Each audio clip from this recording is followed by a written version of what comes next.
बापार माने कौन? बापांक हृदय और मन को बुझिबा सतरे बड़ कठिन। बापांकु जेतेबेले भी प्रमोद विरक्त होइछन्ति से कौनसी प्रतिक्रिया प्रकाश करते नहीं, बरं नीरवरे सब कथा शुणती अबाध्य शिशुटे परी। सेठारु जेतेबेले जाआंती मुरुकी हसटिए छाड़ी देई सेठारु चली जाआंती आ बेले बेले कहि पकांती, तू पिला लोक बुझी परिबु नहीं, पागलटा परी काहींकी एमिति होउचु, जा तो काम कर। प्रमोद एसबु किछि बुझी पारेनी, भावे बापा ताहेले निदा विष्णु सुखिला काठ खंडे, किछि भी पदे कहिबाकू तांको जीभ लेउटु नाही। आ केतेबेले कुहंती पागलाटा जाउनु काहींकी, एते गेजे गेजे हेले मगज बिगड़ी जीव, जा जा। तो झियो भी बड़ हेलाणी, आ दिन केइटा परे जोई आनिबु, सेतेबेले बुझिबु। एबेटू काहींकी एते व्यस्त होउचु, गेरे गेरे होउचु। प्रमोद विषादग्रस्त हो जाए, से मुह को हांडी भलिया करी सेठारु चली आसे। बापांक पाखरु मुह फेराई निज काम रे लागी पड़े। बापांक कथा को नहीं से अनेक समय चिंतार पड़ जाए, सी कौन आज जाए बड़ हैनी, बापा कौन पे ताकू सब बेले पिलाटा पिलाटा कहउचंती। सेथिपाई ताकू भारी राग लगे, बापांक ऊपर विरक्ति प्रकाश करे। भल आउ मु आसी एड़े बड़ हेलाणी, तमे भाबुच मु पिला अछि न? प्रमोद ता बापांकू कहे। बापा फिक्किना हसी दियंती, धत तू जा। बापा प्रमोद को सबुबले पिलाटी परी देखी आसिचंती। से गोटे नजर आज जाए चाଳରେ चेमिणिया झुलिला परी बापांक मनरे झुली रही। प्रमोद जेतेबेले पिला थिला सेतेबेले बापांक स्नेह श्रद्धा तांको अनेक प्रेरणा देउथिला। बापांक अनुशासन आकट आ नाली आखि जोगु से सर्वदा सतर्क रहुथिला। काले कुआडे गले बापा विरक्ति प्रकाश करिवे, सेतिपाई से जमा कुआडे जाउ नथिला। निज पाठ भल तो सीए भल, स्कूल घर ट्यूशन छड़ा से आउ किछि जानु नथिला। बापा स्कूल रु फेरिले माँ बिलेई पछरे छुआ बिलेई बुलिला भली बापांक चारिपाखे बुलुथिला प्रमोद। नदी होउथिला, अली करुथिला। प्रमोदଙ୍କ बापा थिले जणे साधारण मनीष, प्राथमिक विद्यालयर जणे सहकारी शिक्षक। मासकु जेतिकी दरमा पाती सेथिरे से तांकर 6 प्राणी कुटुंब को पोषिबा सहित पिलाको पाठपढ़ा, बंधुबांधव, साही पड़िशा, रोग बाधिका कथा बुझंती। संज सकाळे पिलांकु पाठ पढ़ाती, स्कूल रु फेरी बाड़ी बगीचा काम भी करती। तांको हाथ थियारी बगीचा रे केते प्रकारर पनीपरिबा फळे। बोउ अनेक समय रे सेथिरे पानी दिए, आमकु भी कुहे गछरे टिके पानी देबरे पिले, नहेले बापा बिगिड़िबे। बापांक हाथ स्पर्श रे आमे प्राय पाई जाऊ तटका पनीपरिबा। हाटरू कम किणा ही आसे, मोटा काम नहेले प्रायतः आमर परिबा किणा हुए नहीं। बापा केतेबेले थय धरी बसी पारती नहीं, जंत्रवत दौड़ू थांती। ए काम नहेले से काम नहेले आउ को काम, एमिति सबुदिने लागि थांती। जेमिति द्रुतगामी घोड़ा परी तांकर गति। जीवन तांको पई आउ किछि नुह, बरं कर्मर कुंडलटिए, जहाकू से अनवरत पिंधि बुलिबाकू इच्छा करिसंती। संज नईले एणिकी ठाकुर घरे पशि जाती, आसन पकाई अधघंटा काल प्रार्थना करती। पिलादिने प्रमोद और झील सागरिका को तागिद करी संज सकाळे प्रार्थना बुलाउथिले। आजिकाली पिला बड़ होईगला परे आउ किछि कहूनांती कि तागिद करूनांती प्रार्थना बोलिबाकू। पिला माने तांको इच्छारे जा करूचंती। अवसर परे किंतु तांको जीवनचर्या बदली जाइछि। घरे जा काम करूचंती, आउ तो स्कूल जाऊनांती। केही केही छुआ आसिले घंटाए अधे पाठ पढ़ाउचंती, ताहा पुणी मागणारे। एणिकी बोउ तांकर साथी सहयोगी आ सहारा होई जाइछि। दंडे घड़िए बोउ को न देखिले विकल हो जाउचंती। बोउ एणिकी बापांक सहित बसी प्रार्थना बोलुची, दुहे मिसिकी ठाकुर सेवा करूचंती। एइटा दुहिंकर नीतिदिनिया काम हो जाइछि। ता सांगकू पुणी जेजे और जेजेमांक समाधि निकटरे नीति धूप देवा पूजा करिबा गोटे अभ्यास हो जाइछि दुहिंकर। बोउ नथिले तांकू आदौ भल लागे नहीं। बोउ जदि आखि आगुरु कुआडे दंडे मुहूर्तक पई चलीगला, बापा खाली दांड बारी हुअंती। सबुबेले बापा तांको कामरे लागि थांती। तांको पई छोट बड़ किछि काम नाही, सबु काम समान। तांको पई कर्म ही जीवन। से सदाबेले कुहंती, कर्म ही भगवान, कर्म कले फल आपे आपे आसीबो। भागवत बाणीर उदाहरण दियंती सबुबेले। कर्म करिण फल पाई प्राणीता अवश्य भुंजई। प्रमोद जेतेबेले बड़ हैला ता डेणारे पर लागिला, से उड़ीबाकू चेष्टा कला। देश दुनिया विषय जानिला, सेतेबेले से बापांक काम को पसंद कला नहीं। सामान्य जड़े सहकारी शिक्षक पिता पाठपढ़ा और नीति नियम ताकू कहीं खापचड़ा लगिला। बापा सबू कम ताको अड़ुआ अड़ुआ लगिला। कौन पाई बापा ये सब करुँच ए सब न कले कौन चलता नहीं। पुणी ये सब टुकुरा मुकुरा काम करी कहीं समय गुड़ाक बर्बाद करुँच ए सब काम न कले चलता बापा। एभली नाना प्रश्न ता मन में उंकी मारिला। ए सब कथा किंतु से ता बापा को साहस जुटाई कहि परिला नहीं। कारण बापा अनुशासन आकट नीति नियम आगरे ए सब फिका पड़ जाए। सी जेते थर भावे ए संपर्क में बापा को किछि कहबो बापा कहीं तुम ये सब करुछ केबे कहि पारे नहीं। केते थर तम तम ही बापा पाखक जाइछि हेले मुह खोली पारिनी। बरं जोक मुहरे लुण देला बड़ी उच्च पाटी जाकी फेरी आसीछि। जन्म देइतिबा बापा कौन ता पिलार गतिविधि लक्ष्य करिबारे असफल होइथान्ते कि केबे नुहे। से ठीक प्रमोदक हावभाव को ठौरी नहीं। प्रमोदक तरुण मन भितर जो द्वंद्व टिकक सृष्टि होइछि ताहा आजिकालिका पिलांकठारे देखादेवा स्वाभाविक। कारण से माने एबे नुआ नुआ दुनिया भितर बंचिबा आरंभ करिसेंती। चाकरी करी मेंचे मेंचे पैसा पाउचंती। ऐश आराम जीवन ताको पई गोटे बाहाना पालटि जाइछि। सेमानक पई परंपरा नीति नियम आचार व्यवहार किछि जेमिति मूल्य रखे नाही। बापा तांको मन को बुझाई नियंती। हौ हेला पिलाटा जदि भाबुछि ताकू भाबिबाकू दियो। आपण चाहे ता मनरे उड़ुथिबा झड़ अवदमित हो जीवनी। तेणु ताकू ता बाटरे छाड़ी दिया जाऊ। से जेते बाट उड़ी पारुछि उड़ू किछि असुविधा नाही। उड़ी उड़ी थकी गले बड़े गछ डालर सहारा नबनी। पिलादिने पिलांक पई जहा जहा करिबा कथा से करिसंती केबे कौतरे उणा करि नाहंती। भल पिंधिबाकू देई न थाई पारंती मात्र भल खाइबारे कोनोसी हेड़ा करि नाहंती। विटामिन जातीय खाद्य देइचंती। पिलांक अळी अर्धळी जेतिकी पूरण करिबा कथा करिसंती। जहा करा जाई परिबो नाही ताहा केबे करि नाहंती। से सब बेले चाहिचंती से जो आदब कायदा भितर बढ़िचंती ताको पिला दीटा मध्य सेमिति संटणारे बढ़ंतु। देश दुनिया पई उदाहरण पालटंतु बोली से भाबंती। जेमिति केही जणे हेले ताको पिलांकु खराब कहतु नहीं कि केबे निंदा करंतु नहीं। सेई कथा को से सर्वदा नजर दे आसीचंती। झियो सागरिका बापा गुण आनीची सेही संटणारे बढ़ी।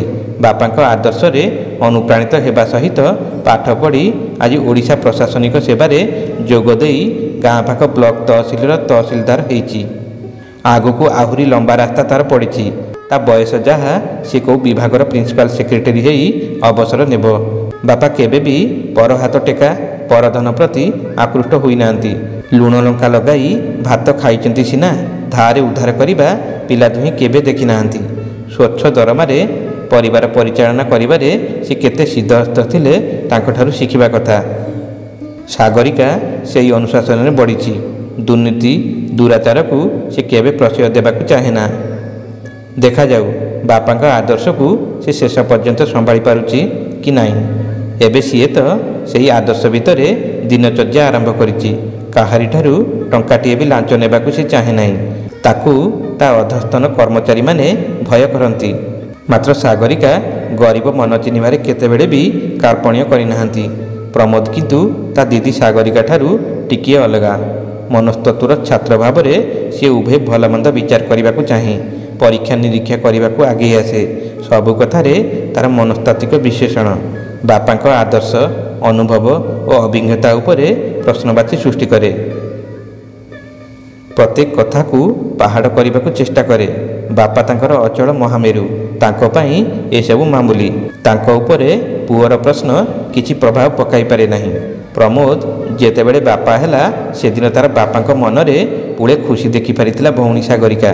प्रमोद किंतु बापा ए खुशी रे जेतिकी सामिल हेबा कथा से दिन होई पारि नथिला। ताकू लागुथिला बापा जेमिति अधिक देखि हेउचुंती। से झियो जन्म बेले प्रमोद को कहिथिले, अरे पमु जानिलु आम घर को लक्ष्मी आसीचंती। देखिबु तो जीवन रे आ केबे अभाव असुविधा हेबो नाही। सबु कष्ट कषण तोर दूर हो जिवो। तू निश्चय जगत जीता हेबु। बापा एभली कथा को से दिन प्रमोद आदौ गुरुत्व दे नथिला। हाँ बापा मन को बोध करने को एभली कई पद मीठा मीठा कथा कही मते भूलेबा को चेष्टा करुथिबे। आउ कौन बापांकर आउ कौन काम कि? अवसर पर तो घरे बसी बसी बोर होउचंती। नाती नातुणी हेले तांका सह अंततः समय कटिजिवो। सेइथिपाई बोध हुए कहउचंती ଘରକୁ ଲକ୍ଷ୍ମୀ ଆସିଛି। ହଉ ଦେଖାଯାଉ। ପ୍ରମୋଦ ଝିଅ ଜନ୍ମ ପରେ ସେତେଟା ଖୁସି ନଥିଲା। ବାପା ଠିକ୍ ତା ମନର ପରିଭାଷାକୁ ବୁଝିପାରୁଥିଲେ। ପୁଅଟିଏ ହେଇଥିଲେ ହୁଏତ ପ୍ରମୋଦ ଅଧିକ ଖୁସି ହୋଇଥାନ୍ତା କି କ'ଣ। ପୁଅଟିଏ ପ୍ରଥମେ ବୋଧ ହୁଏ ପ୍ରମୋଦ ଚାହୁଁଥିଲା, ବାପା କିନ୍ତୁ ନାତୁଣୀଟିଏ ଚାହୁଁଥିଲେ। ବାପାଙ୍କ ମନର ଉଚ୍ଚତା ହିମାଳୟ ପରି କାହିଁ କେତେ କୋଶ ଯେ ତାକୁ ମାପିବା ଏତେ ସହଜ ନୁହେଁ। ସିଏ ବା କେଉଁ ବାପାଙ୍କ ନବଚୁମ୍ବୀ ମନର ଉଚ୍ଚତାକୁ ମାପି ପାରନ୍ତା। ବାପାଙ୍କ ହୃଦୟ ଓ ମନକୁ ବୁଝିବା ବି ବଡ଼ କଠିନ। କେତେବେଳେ ଆକାଶର ଶୀତଳତାକୁ ସ୍ପର୍ଶ କରୁଥାଏ ତ କେତେବେଳେ ସମୁଦ୍ରର ନୀଳ ଜଳରାଶିରେ ମିଶି କୂଳ ଛୁଉଁଥାଏ। ସେହି ବାପାଙ୍କ ମନରେ ଏତେ ସବୁ ଭାବ ଖୁନ୍ଦାଖୁନ୍ଦି ହୋଇଥାଏ। ଏ କଥା ପ୍ରମୋଦ କେବେ ବୁଝିପାରେ ନାହିଁ। ଆଜି ପ୍ରମୋଦର ଝିଅ ପୂଜା ବଡ଼ ହେଇଛି। ସେପଟେ ତା ବାପାଙ୍କ ବୟସ ବି ଖସିଲାଣି, 70 ଟପିଗଲାଣି। ଆଖିକୁ ଆଉ ଭଲ ଦିଶୁନାହିଁ। ଚମ ଧୁଡ଼ୁ ଧୁଡ଼ୁ ହେବା ଆରମ୍ଭ କଲାଣି। କେବଳ ନିଜ କାମ ଟିକକ ସିଏ ଯାହା କରିପାରୁଛନ୍ତି। ହେଇ ହେଇ ଘରଠାରୁ ଅଳ୍ପ ଦୂରରେ ଥିବା ବଜାରକୁ ଯାଇ ଟିକେ ପନିପରିବା ଆଉ କ୍ଷୀର ଧରି ଆସୁଛନ୍ତି। ଆଉ ଆଗ ଭଳି ଖଟି ପାରୁନାହାନ୍ତି। ପାଖାପାଖି ସଭା ସମିତି ହେଲେ କାହା ସହଯୋଗରେ ସେଠାକୁ ଯାଆନ୍ତି। ସେଠାରେ ଘଣ୍ଟାଏ 2 ଘଣ୍ଟା କଟାଇ ପୁଣି ଫେରିଆସନ୍ତି। ଯିଏ ଦିନେ ବେଙ୍ଗଳାର ଡାହାଣିଆ ବଳଦ ଭାବରେ ସବୁ ବଳଦଙ୍କୁ ନେଇ ମେରିରେ ଦୌଡ଼ୁଥିଲା, ସିଏ ଆଜି ଅନ୍ୟର ଆଶ୍ରା ନ ନେଲେ କିଛି କରିପାରନ୍ତି ନାହିଁ। ଅଥଚ ପ୍ରମୋଦର ଝିଅ ତାରୁଣ୍ୟର ତରୁ ତଳେ ଗୀତ ଗାଇବା ଆରମ୍ଭ କରିଛି। ସେ ଯେତେବେଳେ ତା ବାପାଙ୍କୁ ବିଭିନ୍ନ କଥାରେ ହେଟି ଦେଉଛି, ସେତେବେଳେ ପ୍ରମୋଦ ବାପାଙ୍କ ଛାତିରେ ଯେମିତି କିଏ କଣ୍ଟା ଫୋଡ଼ି ଦେଉଛି। ତାଙ୍କୁ ଭାରି ଆଘାତ ଦେଉଛି। ସିଏ ଯେଉଁ ଆଦବ କାଇଦା ଆଉ ସଣ୍ଠଣା ଭିତରେ ବଢ଼ିଥିଲେ, ପ୍ରମୋଦର ଝିଅଟା କ'ଣ କିଛି ଶିଖିପାରିଲା ନାହିଁ? ନା ଏବେର ବିଶ୍ୱାୟନର ପ୍ରଭାବ ତା ଉପରେ ପଡ଼ୁଛି? ପ୍ରମୋଦଙ୍କ ବାପା ବି ନାତୁଣୀଙ୍କୁ କିଛି କହିପାରୁନାହାନ୍ତି। କ'ଣ ବା କହିବେ? କିନ୍ତୁ ଛାତି ଭିତରେ ଯେମିତି ଦମ୍ଭ ପାହାର ହେଲା ଭଳି ସେ କିଛି ଗୋଟେ ବେଶ ଅନୁଭବ କରିପାରୁଛନ୍ତି। ସେ ଭାବୁଛନ୍ତି, ଜୀବନର ମାନେ ଆଜି କ'ଣ? ଜୀବନର ସ୍ରୋତ ଏମିତି ତଳକୁ ତଳକୁ ଗଡ଼ି ଚାଲିଥିବ। ତା'ର ପ୍ରବାହମାନ ଧାରାରେ ବାପାମାନେ ଏମିତି ଆସୁଥିବେ ଆଉ ସେହି ପ୍ରଖର ସ୍ରୋତରେ ଭାସି ଯାଉଥିବେ ଦୂରକୁ ଦୂରକୁ। ସେମାନଙ୍କୁ କେହି ବି ଅଟକାଇ ପାରିବେ ନାହିଁ।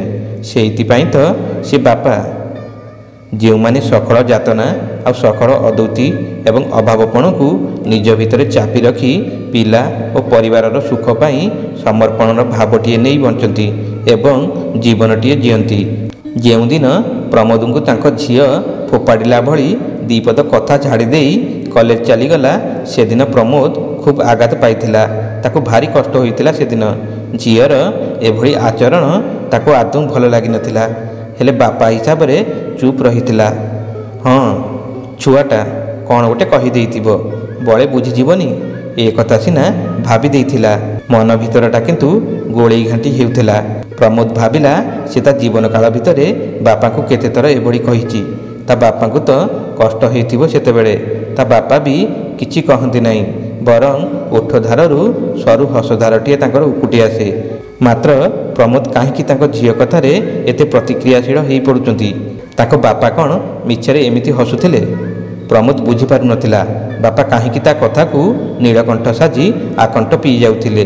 ତାହେଲେ କ'ଣ ତା ବାପା ଥିଲେ ତା ପାଇଁ ଧୈର୍ଯ୍ୟର ପାହାଡ଼ଟିଏ? ତାହା ନ ହୋଇଥିଲେ କିଏ କ'ଣ ଏମିତି ଚୁପ୍ ରହିପାରେ? ବାପା ତାର ଯେଉଁଦିନ ଆରପାରିକି ଚାଲିଗଲେ, ପ୍ରମୋଦ ସେଦିନ ଟୁର୍ରେ ବାହାରକୁ ଯାଇଥିଲା। ଘରେ ନଥିଲା। ଖବର ପାଇଁ ଧାଇଁ ଆସିଥିଲା। ବାପାଙ୍କୁ ସ୍ୱର୍ଗଦ୍ୱାରରେ ସଂସ୍କାର କରି ଆସିବା ପରେ କ୍ରିୟାକର୍ମରେ ଲାଗି ପଡ଼ିଥିଲା। ବାପାଙ୍କ ଆତ୍ମା ଯେମିତି ଟିକିଏ ବି ଅଶାନ୍ତି ନ ହୁଏ, ସବୁ ପ୍ରତି ସେ ଧ୍ୟାନ ଦେଇଥିଲା। ଭଉଣୀ ସାଗରିକା ବି ଛୁଟି ନେଇ ବାପାଙ୍କ କର୍ମରେ ଯୋଗ ଦେଇଥିଲା। ସାଇ ଭାଇ, ବନ୍ଧୁବାନ୍ଧବ ଆଉ ସହଯୋଗୀ ସମସ୍ତେ ତାଙ୍କୁ ସହଯୋଗର ହାତ ବଢ଼ାଇଥିଲେ। ବାପାଙ୍କ 10 ଦିନ ତାର ତୁଠରେ କାମ। ସମସ୍ତେ ଖିଅରବାର ହୋଇସାରିଲେ ସେ ଖିଅର ହେବ ଏବଂ ଘରକୁ ଆସି କର୍ମ କରିବ। 10 ତୁଠରେ ଦଗ୍ଧ ହାଣ୍ଡି ପିଟି ପାଣିରେ ବୁଡ଼ ପକାଇଲା ବେଳେ ଯେମିତି ବାପାଙ୍କ ସେହି ହସ ହସ ମୁହଁ ଦିଶି ଯାଉଥିଲା।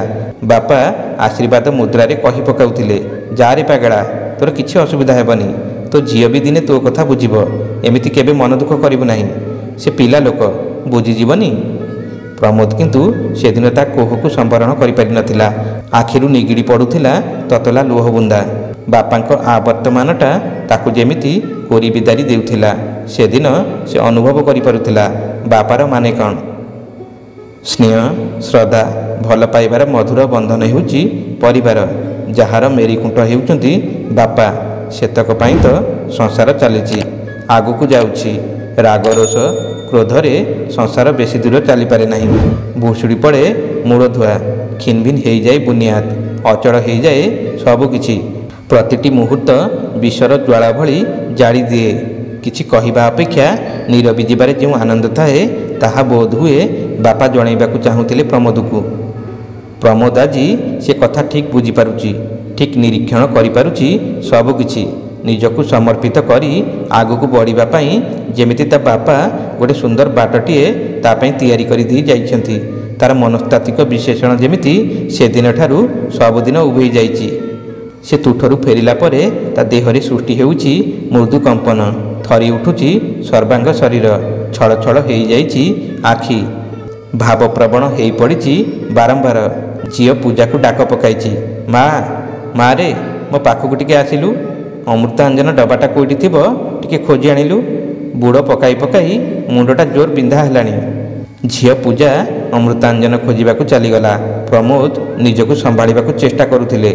ବାପାଙ୍କ କ୍ରିୟାକର୍ମ ଭିତରେ ପ୍ରମୋଦଙ୍କ ଆଖିରୁ କେତେବାର ଯେ ତତଲା ଲୁହ ନିଗିଡ଼ି ପଡ଼ିଛି ସେ ଜାଣିପାରିନି। ବାପାଙ୍କ ଅନ୍ତେ ସେ ଠିକ୍ ବୁଝିପାରୁଛି, ସତରେ ବାପାମାନେ କେତେ ମହାନ, ଯିଏ ନିଜ ସୁଖକୁ ଜଳାଞ୍ଜଳି ଦେଇ ପିଲାଙ୍କ ସୁଖ ଶାନ୍ତି ପାଇଁ ଅନବରତ ଜୀବନ ସହ ଲଢ଼େଇ କରୁଥାନ୍ତି। ସେହି ତାହେଲେ ବାପା। ଏ କଥା ପ୍ରମୋଦଙ୍କୁ ବାରମ୍ବାର ଦଂଶି ଚାଲିଛି। ସେ ଦଂଶନରେ ଯେତେ ଯେତେ ଘାଇଲା ହେଉଛି ତା ମନ ସେତେ ଦୃଢ଼ ହେଉଛି। ସେ ବୁଝିପାରୁଛି ଆଜି ବାପାର ମାନେ। ହଠାତ୍ ଯେମିତି କିଏ ପିଠି ଥାପୁଡ଼ି ଦେଇ କହୁଛି, କାହିଁକି ବିଚଳିତ ହେଉଛୁ, ସବୁ ଠିକ୍ ହେଇଯିବ। ପ୍ରମୋଦ ବୁଲିପଡ଼ି ପଛକୁ ଅନାଇଲା। ତା ବୋଉ ତା ପାଖରେ ଠିଆ ହୋଇଛି, କହୁଛି, ତୋ ପାଖେ ପାଖେ ପରା ତୋ ବାପା ଅଛନ୍ତି। ସେ କୁଆଡ଼େ ଯିବେ ନାହିଁ ଦେଖିବୁ। ତୋ ଭଲ ମନ୍ଦରେ ସବୁବେଳେ ଠିଆ ହେବେ। ତୁ କାହିଁକି ବ୍ୟସ୍ତ ହେଉଛୁ। ଏଇ କେଇପଦ କଥା କହି ବୋଉ ସେଠାରୁ ଚାଲିଗଲା ପରେ ବୋଉର ସିନ୍ଦୁରବିହୀନ ମଥା ଆଉ ଶଙ୍ଖା ନଥିବା ହାତ ପ୍ରମୋଦକୁ ଆହୁରି ବିଚଳିତ କରି ପକାଇଥିଲା। ଏହି ସମୟରେ ଝିଅ ପୂଜା ଅମୃତାଞ୍ଜନ ଡବାଟା ଧରି ଆସି ବାପାଙ୍କ ହାତରେ ଗେଞ୍ଜି ଦେଇ କହିଲା, ବାପା ନିଅ। ଝିଅର ଡାକରେ ପ୍ରମୋଦକୁ ଲାଗିଲା ସିଏ ଯେମିତି ଆକାଶରୁ ଖସି ପଡ଼ୁଛି। বন্ধুগণ আশা করছু আপনার এই কাহিনীটি নিশ্চয় পছন্দ আসিথিব। কাহিনীটি পছন্দ আসিলে আমার এই চ্যানেলকে লাইক এবং শেয়ার করে দিয়ন্তু। হ্যাঁ, যদি আমার এই চ্যানেলকে নূয়া করি আসিছন্তি চ্যানেলটিকে সাবস্ক্রাইব করিবা সঙ্গে সঙ্গে বেল আইকনকে দবাই অল বটনটিকে চিপি দিয়ন্তু। যেতেবেলে বি এইভଳି ভিডিও আমার চ্যানেলে আসিব সর্বপ্রথমে আপনার পাখকু নোটিফিকেশন দিব। পুଣି দেখা ହେବ আগামী ভিডিওরে আর এক নূয়া কাহিনীকে নেই। সেতবেলে পর্যন্ত রহুଛୁ। জয় জগন্নাথ।